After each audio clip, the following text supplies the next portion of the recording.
നയൻറ്റീസിൽ ജനിക്കേണ്ടിയിരുന്ന പക്ഷെ 2K കിഡായിട്ട് ജനിച്ചു പോയ കുറച്ചധികം ആൾക്കാരുണ്ട്. അങ്ങനെയുള്ളൊരു കാറ്റഗറിയിൽ പെട്ടിട്ടുള്ള ആളാണ് ഞാൻ. എനിക്ക് പൊതുവേ എന്താണ് 90s 80s ആ ലെവലിലുള്ള സോങ് ഒക്കെയാണ് കേൾക്കാൻ ഇഷ്ടം. പൊതുവേ ഞാൻ എപ്പോഴും പാട്ട് കേൾക്കുന്ന ആളൊന്നുമല്ല. പക്ഷെ ഞാൻ പാട്ട് ആസ്വദിക്കുന്ന സമയത്ത് ആ മേഖലയിലുള്ള ആ കാറ്റഗറിയിലുള്ള ആ കാലഘട്ടത്തിലുള്ള പാട്ടുകൾ കേൾക്കാൻ ഇഷ്ടപ്പെടുന്ന ഒരാളാണ്. അപ്പൊ ഞാൻ കൂടുതലായിട്ട് പാട്ട് കേൾക്കുന്ന ഒരു സമയം എന്ന് വെച്ചിട്ടുണ്ടെങ്കിൽ ഒന്ന് ട്രാവൽ ചെയ്യുന്ന സമയത്ത്, പിന്നെ വീട്ടിലോ നമ്മൾ തനിച്ചിരിക്കുന്ന സമയത്ത് എന്തെങ്കിലുമൊക്കെ ജോലി ചെയ്യുന്ന സമയത്ത് ഒരു എന്റർടൈൻമെന്റിന് വേണ്ടിയിട്ട് നമ്മൾ മ്യൂസിക് കേൾക്കും. അതാണ് ഞാൻ പൊതുവെ കേൾക്കുന്ന സിറ്റുവേഷൻ എന്ന് പറയുന്നത്. അപ്പൊ ഇന്ന് ഞാന് ബസ്സിൽ നാട്ടിൽ നിന്ന് എറണാകുളത്തേക്ക് വരുന്ന സമയത്ത് ബസ്സിൽ പാട്ടിട്ടു. അപ്പൊ പാട്ടിട്ടപ്പോ നല്ല നല്ല പാട്ടുകൾ, അതായത് നമ്മുടെ 90s കാലഘട്ടത്തിലുള്ള നല്ല നല്ല പാട്ടുകൾ, അതിനകത്തോട്ട് കുറെ DJ അത് ഇത് കുത്തി കേറ്റി. ഇതിപ്പോ എനിക്ക് തോന്നുന്നു അവരെ വെച്ച് ക്രിയേറ്റ് ചെയ്ത എന്തോ ആണെന്നാണ് എനിക്ക് തോന്നുന്നത്. കാര്യം പറഞ്ഞ ഞാൻ അവിടെ മുതല് പെരുമ്പാവൂര് വരെ ഈ പാട്ടുകളൊക്കെ കേട്ടു. ഇതിന്റെ എല്ലാം പ്രത്യേകത, പാടുന്ന എല്ലാം ഒരേ വോയിസ് ആണ്, എല്ലാ പാട്ടിനും ഒരേ ട്യൂണ്.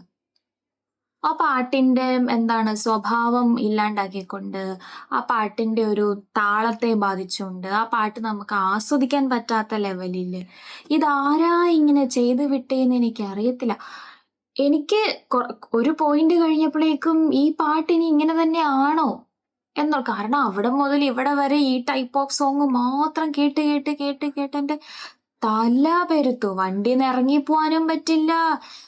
എന്റെ ഹെഡ്സെറ്റ് ആണെങ്കിൽ ചാർജും തീർന്നിട്ട് അത് ചത്ത് കിടക്കുന്നു. അല്ലെങ്കിൽ അതെങ്കിലും നമുക്ക് ചെവിയിൽ വെച്ചിട്ട് ഈ പാട്ടുകളൊക്കെ നമുക്ക് ആസ്വദിക്കാം. പക്ഷെ ഇതിപ്പോ ഞാൻ ആകെ പെട്ടുപോയെന്ന് പറഞ്ഞ, കട്ടപ്പന മുതല് പെരുമ്പാവൂര് വരെ ഏകദേശം 4 മണിക്കൂറോളം ഈ തല പെരുത്തിട്ട് വയ്യ.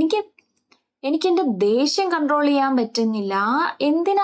ആരാണ് ഇതൊക്കെ ചെയ്യുന്നത്? എത്രയോ നല്ല നല്ല പാട്ടുകളാണ്.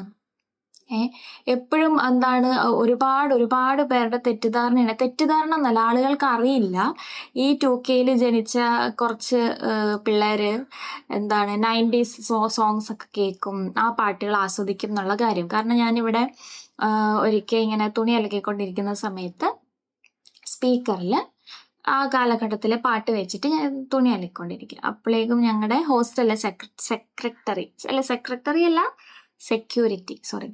സെക്യൂരിറ്റി വന്നിട്ട്, നിങ്ങൾ ഈ കാലഘട്ടത്തിലെ പാട്ടുകളൊക്കെ ആസ്വദിക്കുമോ? കാരണം അവരതൊരു അവർക്കൊരു അത്ഭുതമായിരുന്നു.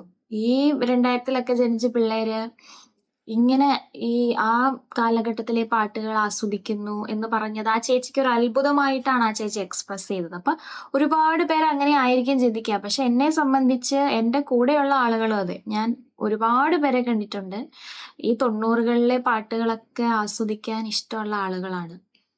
പക്ഷെ ആ പാട്ടുകൾ എടുത്തിട്ട് അതിനകത്തോട്ട് DJയും കുത്തിക്കേറ്റി എന്തൊക്കെയാണ് കാട്ടിക്കൂട്ടുന്നത്? എങ്ങനെയാണിത് ആസ്വദിക്കാൻ പറ്റുന്നത് എങ്ങനെയാണെന്ന് എനിക്ക് അറിയത്തില്ല. ഇതൊക്കെ ചെയ്ത ആരാണെങ്കിലും, എവിടെയോ ഇരുന്ന് എന്തൊക്കെയോ കാട്ടി ആര് ചെയ്തതാണെങ്കിലും അത്രയും നല്ല പാട്ടുകൾ എടുത്തിട്ട് ഇത്രയും വൃത്തികേടായിട്ട് എങ്ങനെ ഇത് ആസ്വദിക്കാൻ പറ്റും എന്നുള്ളതിനെ പറ്റിയിട്ടാണ് ഞാൻ ആലോചിച്ചത്.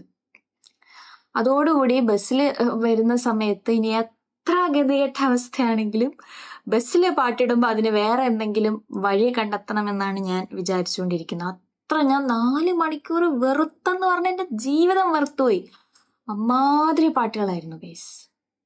ബൈ.